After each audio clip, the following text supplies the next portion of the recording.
I'm Caius Tenchi, director of the Toronto Motorcycle Film Festival, and today we're introducing the final member of our 2018 TMFF judging panel.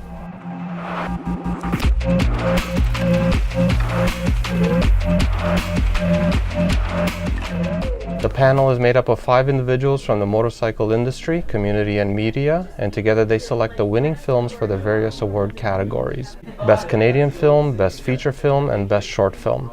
Today, we're at Snow City, sitting on a couple of Yamahas, and I want to introduce you to the final member of our judging panel. Welcome back, Toni Sharpless. Hi, Caius. Hi, Toni.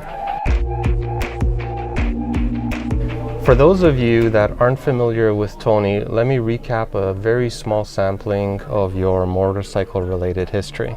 Oh boy. Yeah. You got your first bike at 6.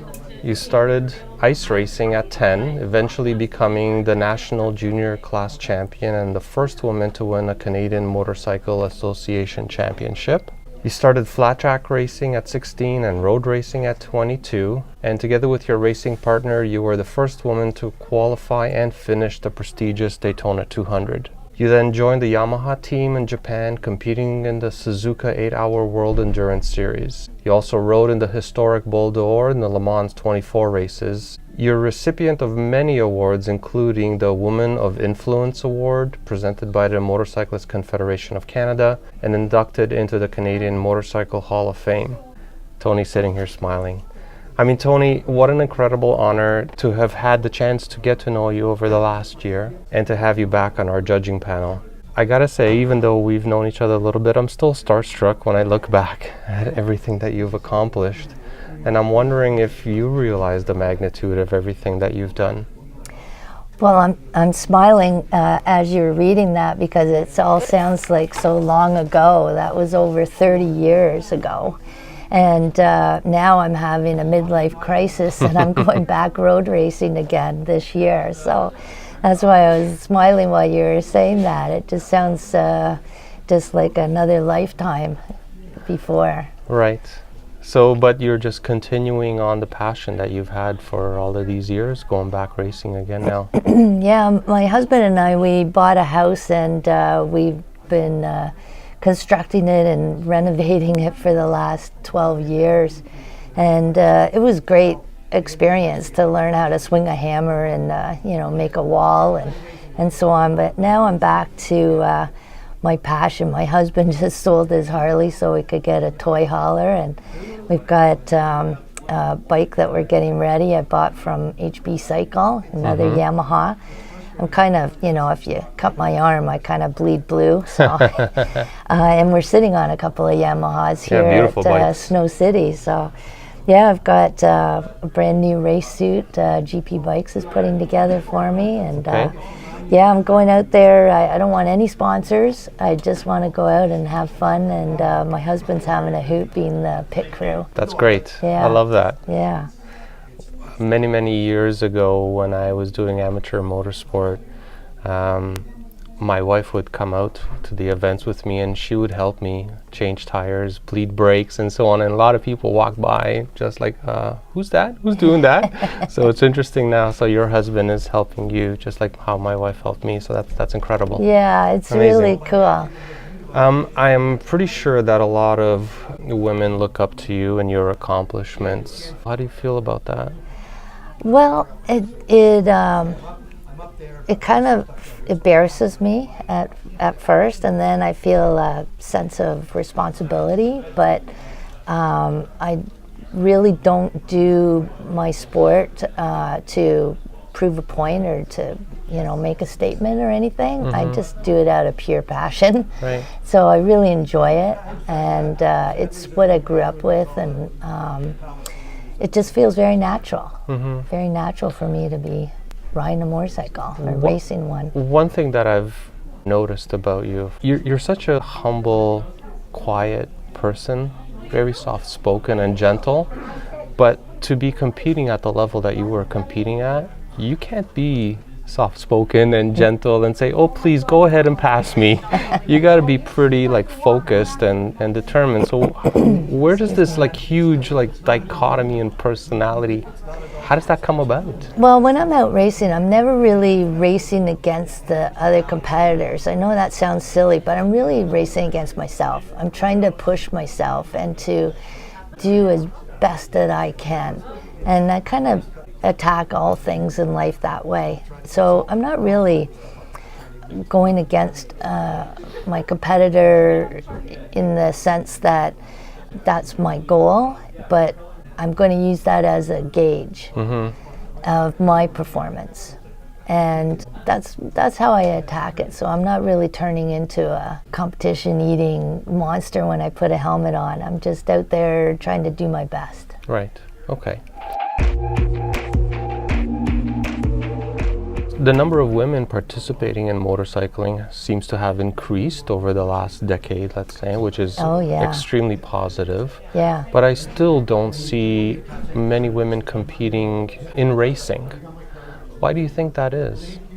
Well, there is a lot in off-road events. I was in the beginning stages of that on the national level for the women's class in motocross. There wasn't even enough to put a full gate on the starting line, and they had to join up with other classes, and so they do a two-wave start, which is interfering to all of the competitors, once there's lapping involved. So, now they have a full gate. Women competitors at the national level, they have a slot on the schedule. And in road racing, they're still trying to get there. They had a women's class a few years ago, maybe more than that, 10 years ago. Right. But it didn't sustain itself. And to answer your question, I don't know why. There's a lot of bikes and a lot of different classes that entice beginners to come out and try racing. Yep. But, racing isn't for everyone. Sure. I mean, it's not for every male, it's not for every female. So That's right. I guess in the old days, on the bikes that they had available in the old days, like they were, you had to be tough to ride a bike with hardly any suspension. And I mean, the bikes now practically steer themselves, But back then, you had to be very tough to be able to handle a motorcycle through the, even the board racing that they had in Toronto. It was just brutal, Right. And off-road racing was just, trying to imagine. lug a heavy bike. I don't know how much they weigh, probably over 200 pounds back then, lugging it through the mud and rocks. I mean, you had to be made out of some pretty tough material. So I think that's why maybe there was more men that did it in the old days, but there's been the shining star of women throughout the years, and I have many role models from road racing, off-road, flat track. I mean, there's a lot of women. I could start naming a bunch of them, like Gina Boviard was a road racer. Kathy Campbell was a enduro racer. I mean, all these women were tough, and they rode really well, and were the only women at the time. That was before my time. They were back in the 50s and 60s, I think, 70s for Gina. So. Yeah, before I started road racing, I kind of had my eye on Gina, just showing me the way, so it was pretty cool. If there's somebody listening perhaps to this podcast and is interested in getting involved in road racing, where should they start? What I would do if they're interested is, first of all, go out and watch a race. They could check the schedules online. If they're living in the Toronto area, we've got 2 tracks near Toronto, so not too far away. They can go on and look at the Canadian Superbike Series called the CSBK, or they can go on and look at RACE, R-A-C-E, that's out in Shannonville, and go and watch a race and get talking to some of the people, walk the pits, and go and have a look at some of the classes that you see on the track. Go out and talk to some of the racers when they come in and they're in the pits. Everybody will be helpful and guide you, so that's where I'd start. That sounds good, and I agree. Everybody will be helpful. I mean, one thing that I know about our community is that anyone is very open to talk to you about their bike and their experience and so on, and it's definitely welcoming. You just have to go and approach them about it. Oh, totally. And Yeah. then when you're a racer and you need, it's like a cup of sugar, you can go to your neighbor, you get That's right. Yeah, you can borrow a tire iron or whatever you need, right? It's amazing. That's yeah. one of the amazing things about our community, for sure. Yeah. Yeah.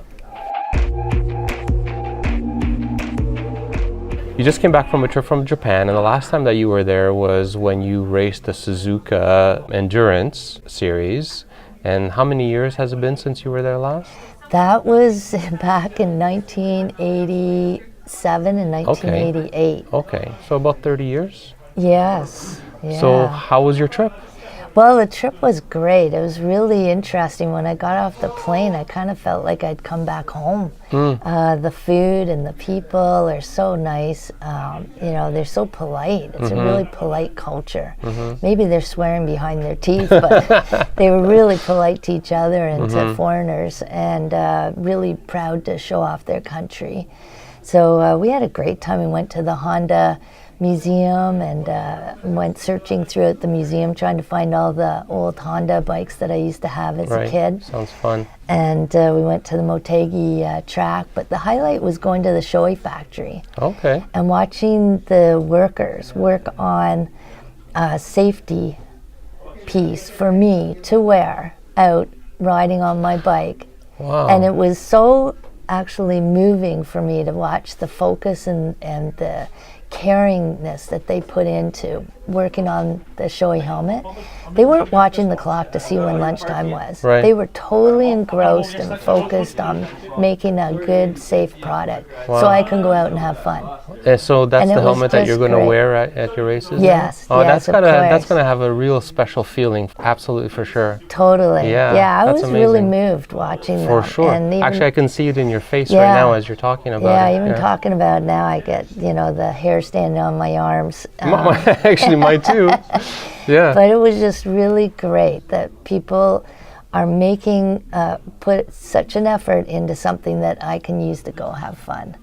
It's something that's risky. I have the safest piece of equipment possible. Amazing. Yeah, it's really cool. I can't wait to see the helmet. It's incredible when something is made for you and you develop this connection with it, even though it's this inanimate object, right? It's somehow you're one with it in a way, and it makes it really special. Well, I've worn a lot of Shoeis in my day, and I've crashed a lot of them, tested them out, so to speak. And I have them at home, a lot of them at home still, because they're all painted up. The ones that you crashed, you kept them? Yeah, they're all painted up special, so Right. I wanted to keep them as a momentum. And so, I could still hold down a job and talk a sentence usually. So I'm pretty indebted to the product. And now that I've seen how it's been made, it just makes me feel so more thankful that there's a good product out there for us to be safe. That's awesome. Let's switch our conversation to the film festival. So this is going to be your second year on our judging panel. Yeah, and I was so happy you invited me Really? back. Thank It was you. a great experience. I'm glad. So selfishly, can you tell us a little bit about your experience Oh, last it year? was great. First of all, I love movies. And then movies with motorcycles in them, like that's even a bonus, right? That's just a cherry on top. And then to be in a theater and see them up on the big screen with all of your friends and fellow riders. I mean, it's just a great event. It's just Thank you. You're everyone very was kind. so pleased. You see the smiles coming out of the theater. Everyone was just thrilled. It was so fun. Yeah, so I'm so glad that you're doing it again this year. Thank you. So related to that, you held an event out in Uxbridge for a movie matinee, and you invited me to that. Thank you so much. That was really great. It really reminded me of how awesome it is to have that shared experience with a group of people. Yeah. It's a great feeling, isn't it? Yeah, it sure is. I started it, it's the end of February, and it's for all the people that couldn't, for work or whatever reason, couldn't go to Daytona for Speed Week in the first week of March. So it was a way to get everyone together, and everyone is kind of, anticipating spring and getting back on their motorcycles. So the end of February I thought was a good time to get everybody together, and what better way than to sit around, watch a movie, and then we have the after party. And well, it was great. It was a lot of fun, and it was great meeting all the people there. Great people. Yeah. Are you looking for anything in particular this year at this festival? Well, I was always giving a high score to the movies that had a really good story. There was some movies that was beautiful. Like there was, some very talented film people that were bringing us the world on a motorcycle into the theater, and it was just spectacular to watch on screen. But if there was a story attached to that, that's where I really gave high marks. Right. So that's what I'm going to be looking for this year. Great. Okay, well, thank you, Toni, for taking the time and allowing our audience to get to know you a little bit better. I'm really looking forward to working with you again this year at the festival. And for everyone out there, if you have a question for Toni, post it in the comments below and we'll get her a response. And that wraps up our podcast with our judging panel for 2018. And we'll talk to you all soon.